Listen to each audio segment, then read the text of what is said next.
Hello friends, नमस्कार। आपका स्वागत है हमारे चैनल इम्पोर्टेंस टॉपिक्स पर। मैं अनुभव आपके बीच में लेकर आ रहा हूँ आपकी पैट परीक्षा से जुड़ी हुई सीरीज, जिसकी मदद से आप अपनी पैट परीक्षा में 85 प्लस मार्क्स अचीव कर पाएँ। 85 में दोस्तों इसलिए बोल रहा हूँ क्योंकि 85 मार्क्स इस समय की ज़रूरत है, क्योंकि आप खुद देख रहे होंगे कि अगली इस आने वाली पैट परीक्षा में कितना फॉर्म है और पहले से कंपटीशन दर पदर कितना तेज़ी से कंपटीशन बढ़ रहा है। तो आपको ये खुद ही सोच लेना होगा कि आपको लोअर पीसेस जैसी या छोटी छोटी जो बहुत ही कम वैकेंसीज की जो जॉब आएंगी, अगर आपको उन जॉब्स में बैठना है, उनकी परीक्षा में सिर्फ परीक्षा में बैठना ही है, तो तब भी आपको 85 के रेंज में तो ज़रूर होना होगा। अगर हम इस रेंज में नहीं होते हैं तो शायद उम्मीदें करना थोड़ा बेईमानी होगी, क्योंकि आप खुद ही देख रहे हैं कि कंपटीशन का लेवल क्या है। हाँ, वो अलग बात है कभी परीक्षा काफ़ी हार्ड आए तो नीचे जाए, लेकिन पैट परीक्षा का जो जिस तरीके का सिलेबस है और जिस तरीके से पिछली बार की परीक्षा रही है, तो उसको देखते हुए लगता है कि अगर आपको हर परीक्षा में बैठना है उत्तर प्रदेश की UP SSC के थ्रू आने वाली, तो आपको 85 मार्क्स 100% अचीव करना होगा। फ्रेंड्स, मैंने भी पिछली बार 84 मार्क्स अचीव किए थे। चलो, अपने बारे में तो फिर कभी धीरे धीरे बताएंगे, तो अभी लंबा ना खींचते हुए मैं आपको बताने जा रहा हूँ कि फ्रेंड्स, हम आज शुरू करने जा रहे हैं हमारा हिस्ट्री का पोर्शन की, जिसकी हमारी आज पहली वीडियो होगी। और मैं अपनी तरफ से 100% ये कोशिश करके चलूँगा कि मैं आपको हर वो कंटेंट दे सकूँ जो आपको 85 प्लस जाने में हेल्प करे, और यही हमारा इसमें मकसद होगा। और इसी के थ्रू आज हम स्टार्ट करने जा रहे हैं हिस्ट्री का पोर्शन। और हिस्ट्री में हम जो सिलेबस के अकॉर्डिंग जिस तरीके से दिया हुआ है, सबसे पहले हम सिंधु घाटी सभ्यता से आपका प्रारंभ करने जा रहे हैं।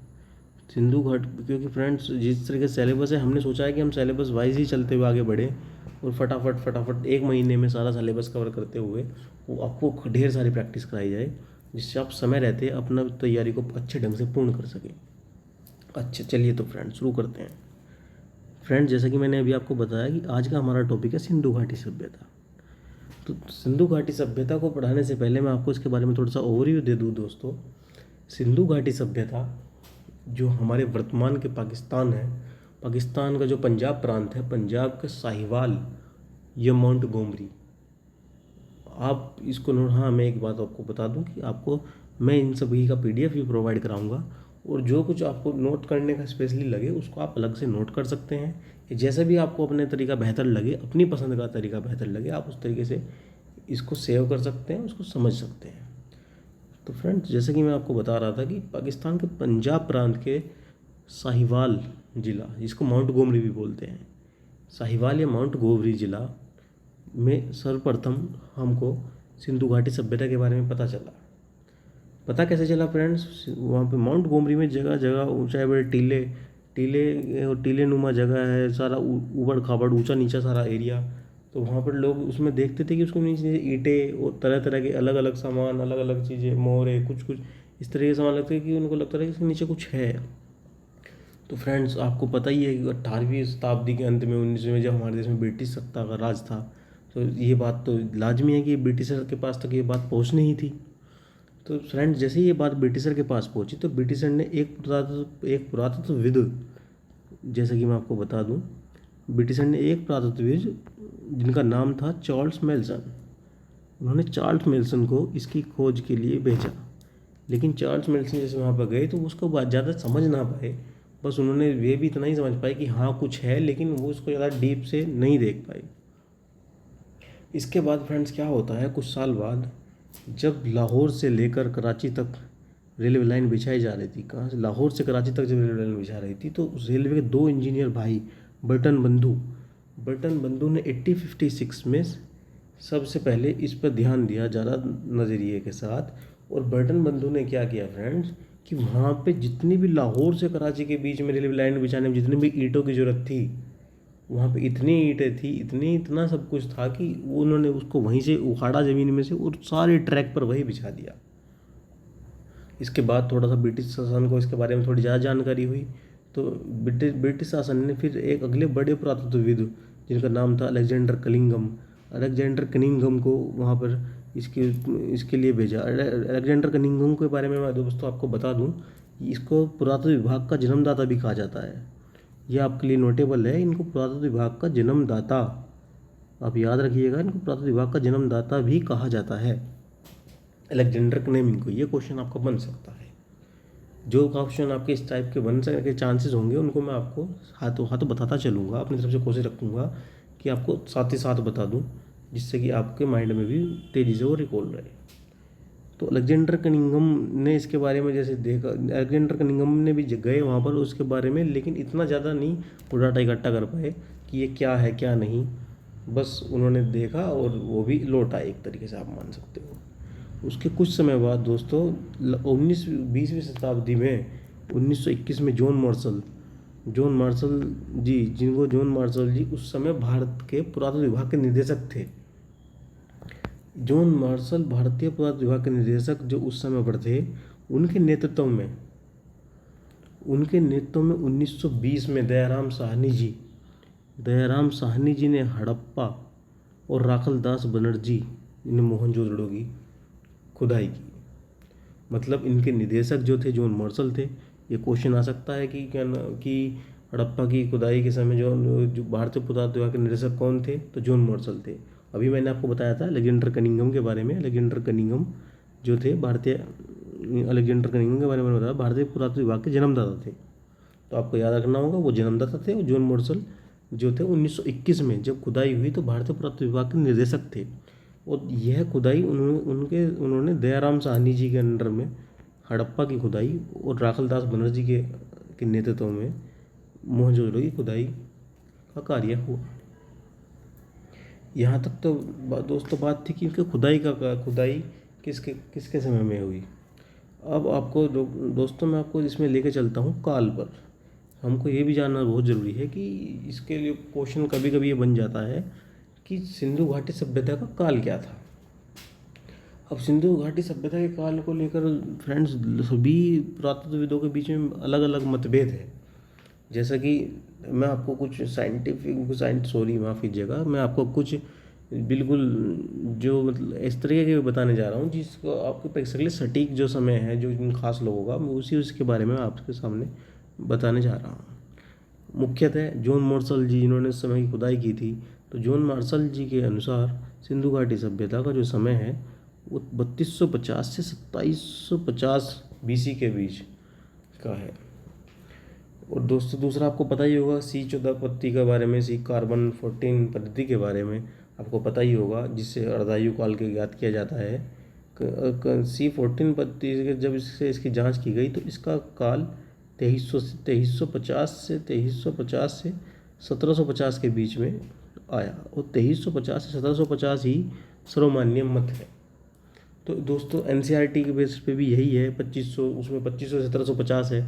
तो आप इस 2300 से 1750 के बीच का ही जो आपके एग्जाम में अगर ये क्वेश्चन बनता है तो इसके बीच का जो डाटा आएगा, आप उसी डाटा को सब कुछ मानते हुए, सबसे सही सटीक मानते हुए, आप इसी के बीच के साल जो आपके ऑप्शंस में होंगे, आप उसी को ही अपना आंसर मानेंगे। तो आपको याद रखना होगा कि इसका जो काल है वो 2300 से 1750 BC के बीच है। अब दोस्तों इसके आई बात नामकरण से जुड़ी हुई कि सिंधु घाटी सभ्यता का नाम कैसे कैसे कब और क्या क्या रहा। तो जैसे कि आपको ये खुद ही पता है कि सबसे पहले जब सिंधु घाटी सभ्यता सिंधु नदी के किनारे होने की वजह से, तो सर्वप्रथम इसका नाम सिंधु घाटी सभ्यता पड़ा। उसके बाद में से कुछ स्थल सरस्वती नदी के किनारे पाए गए तो इसका नाम सिंधु सरस्वती हुआ। लेकिन जो पहले सोच थी कि इसकी जो है नदियों के किनारे रहेगा, लेकिन सिंधु के ही किनारे और सरस्वती नहीं के किनारे रहेगा, लेकिन आगे आगे जाके इसमें चेंज हुआ और ये इधर उधर जगह जगह और भी नदियों के किनारे इस सिंधु घाटी सभ्यता के स्थान प्राप्त होने लगे, जो कि वर्तमान में लगभग आप मान सकते हैं कि 1500 से ज़्यादा स्थान सिंधु घाटी सभ्यता के हमको प्राप्त हो चुके हैं। तो ये हड़प्पा सभ्यता नाम कैसे आया फिर हड़प्पा सभ्यता? दोस्तों फिर क्या है कि ये रूल है कि जब भी कोई भी सभ्यता का नाम अगर वो एक से ज़्यादा जगह फैली हुई है तो उस सभ्यता को नाम उसी जगह उस स्थान पर रखा जाएगा जो स्थान सर्वप्रथम पाया गया था। तो जैसे कि आपको पता ही है कि दयाराम साहनी जी के नेतृत्व में हड़प्पा पर ही सर्वप्रथम इसी की खोज हुई थी, तो इसलिए इसका नाम हड़प्पा सभ्यता रखा गया है। 1921 में जॉन मार्शल जी के जब पुरातत्व विभाग के निदेशक थे, तब दयाराम साहनी जी ने इसकी खोज की थी। उम्मीद करता हूँ यहाँ तक आपको समझ में आया होगा। और मैं आपको एक छोटा सा ओवरव्यू आपको देने जा रहा हूँ फ्रेंड्स, कि इसका एरिया कहाँ से कहाँ तक का है, थोड़ा सा इसके बारे में आपको मोटा मोटा एक अंदाज़ा हो जाए कि ये कहाँ से कहाँ तक फैली हुई थी। तो दोस्तों, जैसे मैं आपको बता दूँ, ये भारत के उत्तरी पश्चिमी हिस्से में फैली हुई सभ्यता है। उत्तरी पश्चिमी हिस्से में ही सब कुछ इसका वो है। देखो, जैसे कि मैं आपको एक बेसिकली दिखा देता हूँ, क्या है कि आप खुद देखिए कि यह इस सभ्यता का जो उत्तरी सीमा थी वो मांडा, जम्मू कश्मीर के मांडा जो क्षेत्र है वो इसकी उत्तरी सीमा थी। और इसकी पश्चिमी सीमा जो थी वो कांगडोर, बलूचिस्तान, पाकिस्तान में जो है, पाकिस्तान का जो बलूचिस्तान प्रांत है उसमें जो कांगडोर जो जगह है वो इसका पश्चिमी सीमा थी। और यह दासक नदी के किनारे थी। कभी कभी क्वेश्चन ये आ जाता है परीक्षा में कि सुतकांगडोर किस नदी के किनारे स्थित है, तो आपका आंसर होगा दासक नदी। आप इसको याद रखिएगा। इसका पूर्वी सिरा दोस्तों, इसका पूर्वी सिरा हमारे उत्तर प्रदेश के शहर मेरठ के आलमगीरपुर स्थान जो है इसकी पूर्वी सीमा है। यहाँ पर इसका पूरा आलमगीरपुर में इसका एक स्थल पाया गया है और यह हिंडन नदी के किनारे स्थित है। तो याद रखिएगा, पश्चिमी जो सीमा है वो सुतकांगडोर के किनारे, दासक नदी के किनारे स्थित है, और पूर्वी जो सीमा है वो आलमगीरपुर हिंडन नदी के किनारे स्थित है। फ्रेंड, इसकी पश्चिमी जो सीमा है वो देमाबाद महाराष्ट्र में स्थित है, और जो कि गोदावरी नदी के किनारे पर है। ध्यान रखना चाहिए आपको, देमाबाद महाराष्ट्र जो कि गोदावरी नदी के किनारे पर स्थित है। ठीक है फ्रेंड्स, जो और हाँ, मैं कि आपको बता दूं कि इसका जो आकार है सभ्यता का फ्रेंड्स, वो थोड़ा सा त्रिभुजाकार है। क्वेश्चन बन सकता है कि सिंधु घाटी सभ्यता का जो आकार था वो में स्थलों का जो था वो त्रिभुजाकार था। जैसे मैं आपको बता दूं, ये थोड़ा इस तरीके से था कि जो हमारा मांडा था वो मांडा यहाँ पर उपस्थित था, और थोड़ा तुम्हारा ये आलमगीरपुर मेरठ का जो हिस्सा था ये यहाँ पर स्थित था, और जो है इसको ऐसे ही थोड़ा नीचे तो ये तुम्हारा महाराष्ट्र का जो देमाबाद क्षेत्र था और सुतकांगडोर का इस तरीके से। तो ये थोड़ा त्रिभुजाकार में आपकी सिंधु घाटी सभ्यता के जो स्थल पाए गए हैं। इसका सारा एरिया, संपूर्ण एरिया इसका 12,99,000 अप्रोक्स है। तो हम इसको मोटा मोटी 13 लाख वर्ग किलोमीटर इसको हम मान के चल सकते हैं। अब दोस्तों, सिंधु घाटी सभ्यता के उद्भव के बारे में हम आपको बताने जा रहे हैं। सिंधु घाटी सभ्यता के उद्भव के बारे में अलग अलग मत अलग अलग लोगों के द्वारा दिए गए हैं। जहाँ तक कि हम विदेशी मतों के बारे में पहले बात करेंगे, तो विदेशी मतों में सबसे प्रथम मार्शल और ह्यूलर जैसे लोगों ने इस सभ्यता को सुमेरियन सभ्यता का हिस्सा बताया है। सुमेरियन सभ्यता दोस्तों, मैं आपको बता दूं कहाँ पर थी। सुमेरियन सभ्यता जो थी, जैसे हमारा भारतवर्ष से इधर जैसे आप आगे बढ़ोगे तो सुमेरियन सभ्यता के लिए सबसे पहले सर्वप्रथम हमारी सिंधु घाटी सभ्यता थी। सिंधु घाटी सभ्यता के बाद हमारी ये मेसोपोटामिया की सभ्यता थी, और उसके बाद उससे आगे मिस्र की सभ्यता थी। मेसोपोटामिया की सभ्यता के अंदर ही सुमेरियन सभ्यता आती है, जो कि और सबसे बड़ी बात है कि यह सभ्यता ग्रामीण सभ्यता थी। और जैसा कि आपको भी पता होगा कि जो हमारी हड़प्पा सभ्यता है ये शहरी सभ्यता है। तो ये तो क्लियर था कि ये मत ही बिल्कुल खारिज यहीं पे कर दिया जाता है कि एक ग्रामीण सभ्यता ने शहरी सभ्यता, ये ग्रामीण सभ्यता का हिस्सा निकल के शहरी सभ्यता कैसे हो सकता है। तो इस मत को तो सबसे ज़्यादा खारिज ही कर दिया गया कि ये सुमेरियन सभ्यता का हिस्सा थी। और जैसे कि स्थानीय जो मत हमारे भारत के जो है पुरातत्वविदों के द्वारा, जो स्थानीय मत इतिहासकारों के द्वारा जो स्थानीय मत दिए गए हैं, उसमें राखलदास जी का और टी.एन. रामचंद्र जी को ही मुख्य स्थान दिया जाता है। और ये से आपकी परीक्षा के लिए तो बहुत ज़्यादा इंपॉर्टेंट नहीं है, लेकिन तब भी आपको देख के थोड़ा ध्यान रखना चाहिए कि इस तरह के राखलदास बनर्जी जी के अनुसार जो थी हमारी ये लोग द्रविड़ लोग थे, और टी.एन. रामचंद्र जी के अनुसार ये लोग आर्य लोग थे।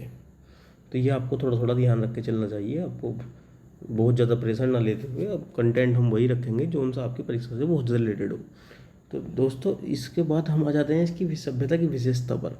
तो सभ्यता की इसकी विशेषता में दोस्तों क्या है कि इसकी सबसे मुख्य विशेषता जो है इस सभ्यता की, वो है इसका नगरीय सभ्यता होना।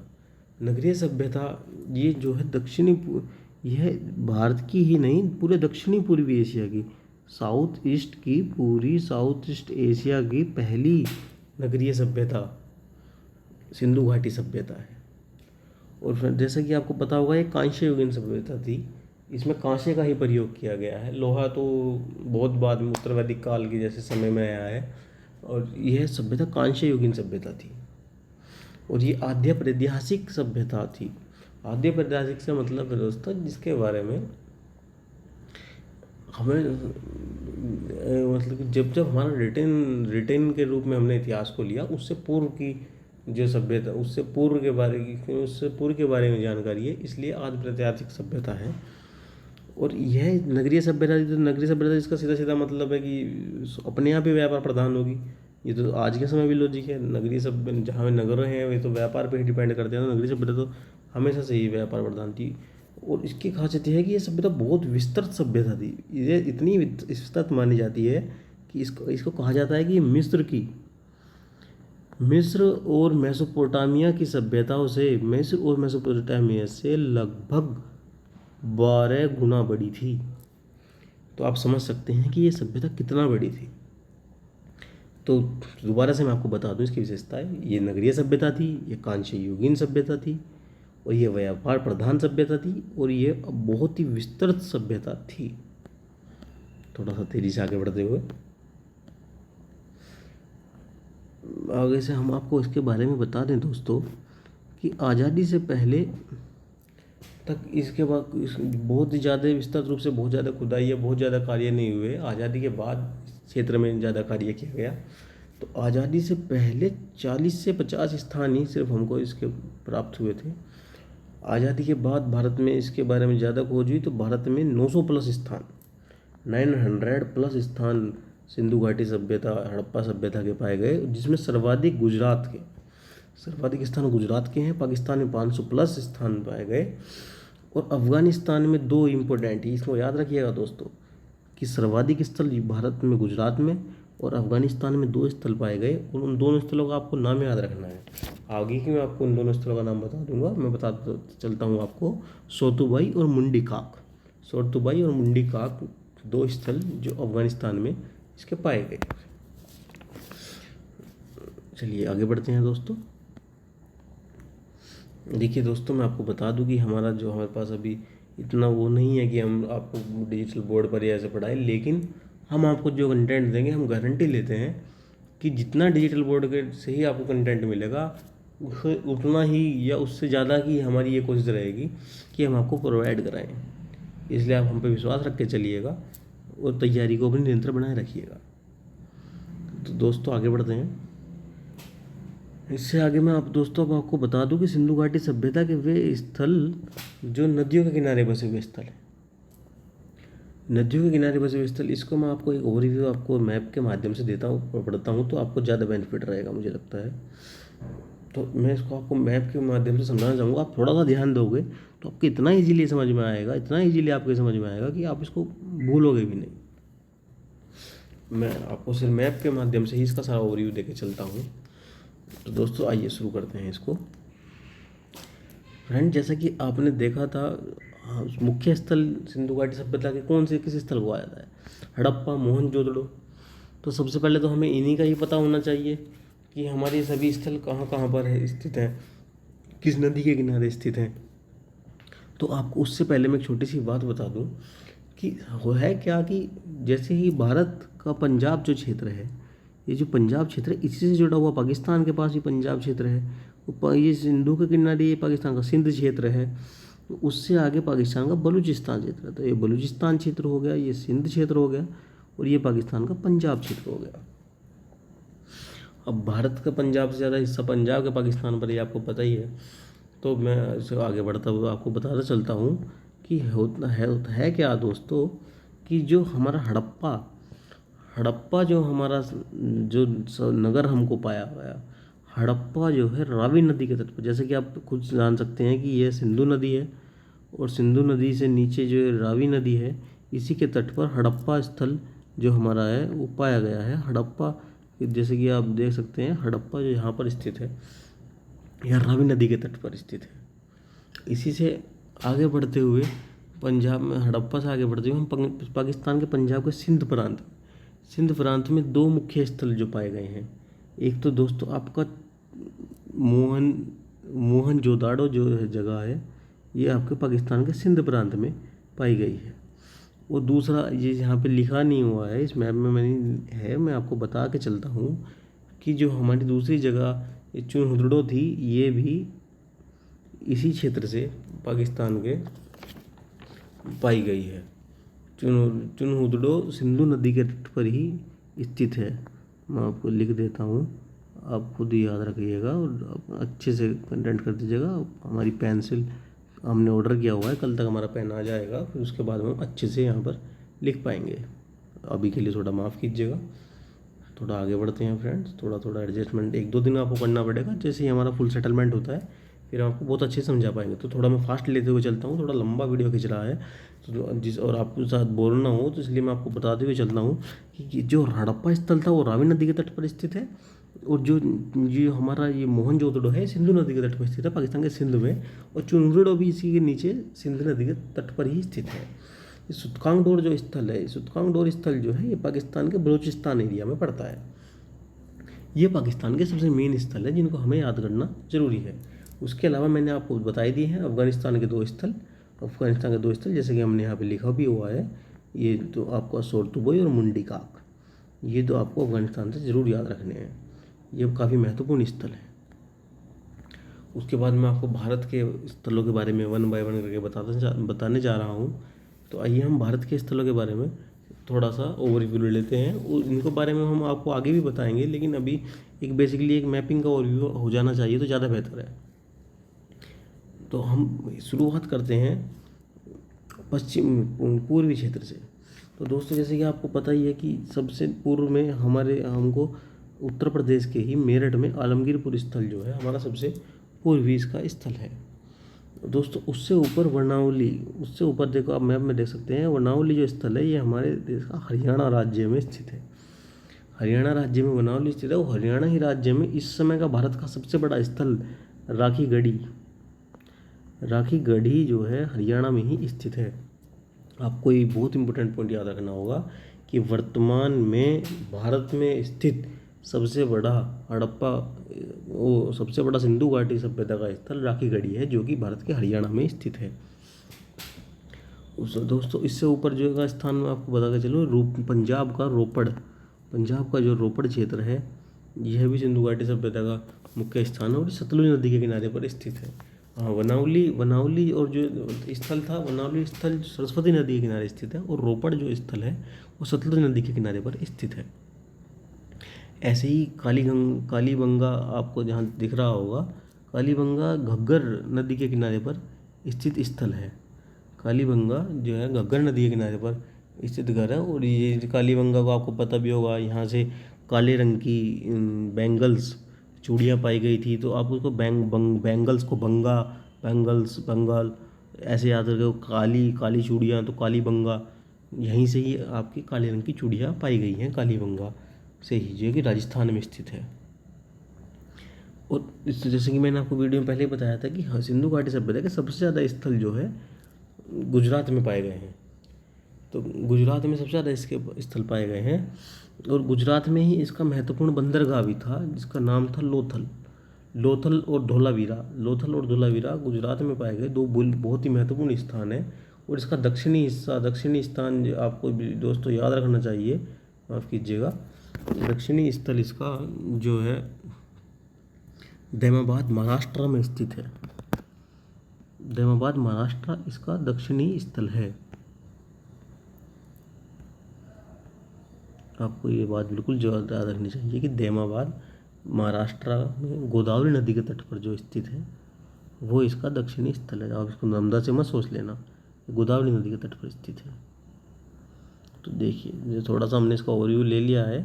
आपको ये वीडियो अगर एक बार में थोड़ा समझना है तो आप थोड़ा दोबारा से इसको सुनते हुए दोबारा ध्यान देना, तो आपको सभी कुछ इसमें अच्छे से समझ आएगा। तो जैसे कि मैंने अभी आपको बताया कि हड़प्पा रावी नदी के तट पर स्थित है, मोहनजोदड़ो सिंधु नदी के तट पर स्थित है, लोथल भोगवा नदी के तट पर स्थित है, कालीबंगा घग्गर नदी के तट पर स्थित है।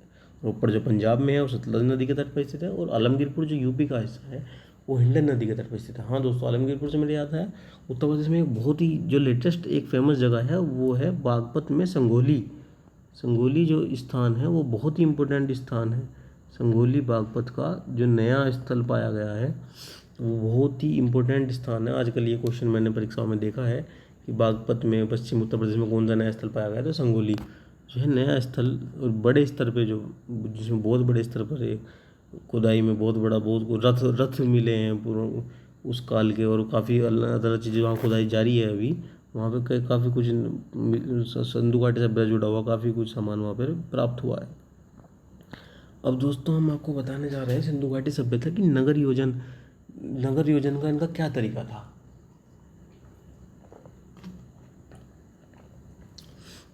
सिंधु घाटी सभ्यता का नगर योजन आपने पहले भी पढ़ा होगा, सुना होगा कि इनका नगर योजन का तरीका काफ़ी ही डेवलप था। जितनी भी अदर सभ्यताएं थी, मेसोपोटामिया की सभ्यता, मिस्र की सभ्यता, नील नदी सभ्यता, सभी सभ्यताओं से बहुत ज़्यादा ऊपर के स्तर का इनका नगर योजन का लेवल था। और उसके साथ में साफ सफाई संबंधी जो इनकी व्यवस्था थी वो बहुत ही अपर लेवल व्यवस्था थी।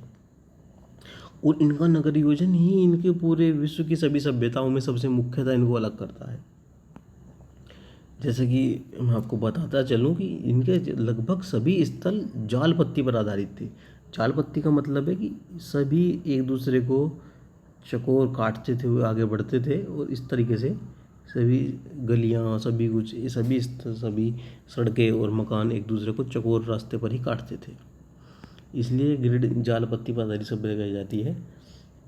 और इसकी भी एक खास बात है कि लगभग सभी स्थल, इस सभ्यता के लगभग सभी स्थल दो हिस्सों में बटे हुए थे, एक पश्चिमी हिस्सा, एक पूर्वी हिस्सा। जैसे कि ये मैंने यहाँ बनाया हुआ भी है, पश्चिमी हिस्सा है और एक पूर्वी हिस्से में कोई भी स्थल जो है इस तरीके से बटा हुआ है, पश्चिमी और पूर्वी। जो पश्चिमी हिस्सा था, तो मैं साफ साफ करके दिखाता हूँ आपको। जो पश्चिमी हिस्से जितने भी पश्चिम, जो अगर हम आपको दिखाएं, पश्चिमी हिस्से में हमेशा छोटा हिस्सा होता था। छोटा हिस्सा पश्चिमी है, और बड़ा हिस्सा जो है पूर्वी हिस्से में होता था। और बड़ा हिस्सा जो है निचला शहर कहा जाता, तो छोटे हिस्से को गढ़ी कहा जाता। अब मैं आपको समझा दूँ बहुत ईजिली तरीके से कि जो छोटा हिस्सा है इसमें, तो इसके आप समझ सकते हो कि धनवान लोग ही कहीं पे कम होते हैं। धनवानी लोग ही, बड़े लोग, राजा लोग, उनके मंत्री, उनके बड़े बड़े व्यापारी, वही सब गढ़ी और दुर्ग में रहा करते थे। छोटे हिस्से को गढ़ी या दुर्ग बोला जाता था। और निचले शहर में मजदूर वर्ग, किसान वर्ग, जिसकी जनसंख्या बहुत ज़्यादा होती है, वो निचले शहर में रहा करता था। तो हमेशा लगभग ज़्यादातर सभी जगह पर पश्चिम में छोटा हिस्सा जो होता है उसे गढ़ी दुर्ग कहा जाता है, और पूर्व में निचला शहर हुआ करता था। इसका अपवाद भी है फ्रेंड्स, इसका अपवाद हम आपको बताते चलें कि लोथल इसका एक मुख्य अपवाद है। यहाँ पर कोई भी विभाजन नहीं पाया गया है। और ऐसे ही धोलावीरा तीन हिस्सों में विभाजित था। लोथल तो किसी भी हिस्से में विभाजित नहीं था, और धोलावीरा 3 हिस्सों में विभाजित था। ये दोनों ही आपके लिए इम्पोर्टेंट है। क्वेश्चन बन सकता है कि 3 हिस्सों में विभाजित हड़प्पा स्थल कौन सा है, तो आपको इसका आंसर लगाना होगा धोलावीरा। और जैसे कि मैं आपको बता के चलूँ कि जो छोटा स्थल जो होता था ये पश्चिम का, दुर्ग जो होता था, दुर्ग की हमेशा किलेबंदी हुआ करती थी। छोटे निचले शहर की किलेबंदी नहीं होती थी, लेकिन दुर्ग की किलेबंदी हमेशा हुआ करती थी। लेकिन इसका भी एक अपवाद है, ये आपको याद रखना पड़ेगा। जैसे आपने यहाँ धोलावीरा 3 हिस्सों में बटा हुआ है, आपको ऐसे यहाँ पे याद रखना होगा कि इसका एक अपवाद ये भी है कि जो लोथल जो स्थल था, लोथल संपूर्ण रूप से किलाबंद था। उसका गढ़ी क्षेत्र भी, निचला शहर भी कंप्लीटली वो किलाबंद क्षेत्र था। और उसके अलावा जो मुख्यतः सभी में क्या होता था कि बड़ा छोटा क्षेत्र जो है किलाबंद है, और निचले शहर की किलेबंदी नहीं हुआ करती थी। लेकिन इसी में आगे क्या आया कि जो कालीबंगा है, कालीबंगा में गढ़ी व निचला शहर अलग अलग दुर्ग में विभाजित थे। मतलब कि गढ़ी की भी अपना किलेबंदी है, और दुर्ग की भी कह रहा हूँ सॉरी, निचले शहर की भी किलेबंदी, दोनों की अपनी अलग अलग किलेबंदी हुआ करती थी। चुनूदड़ों में कोई भी दुर्ग नहीं पाया गया है। यहाँ पे ना तो यहाँ पे गढ़ी की सुरक्षा की ऐसी व्यवस्था थी, ना ही निचले शहर की ऐसी व्यवस्था थी। तो इससे आगे दोस्तों, जैसे हमने आपको यहाँ तक बताया, इससे मेरा मानना है कि शायद हमें आज अपना कंटेंट यहीं तक ही रखना चाहिए। और फ्रेंड्स, हम आगे से कल से कोशिश करेंगे कि हम आपको कंटेंट कंटिन्यू प्रोवाइड कराएं। और आपको इस अब हमारा है कि 15 सितंबर तक हम आपका सारा का सारा सिलेबस इसको कवर कराते हुए इसको पूर्ण करा देंगे, और फिर आपको मैक्सिमम प्रैक्टिस कराएंगे।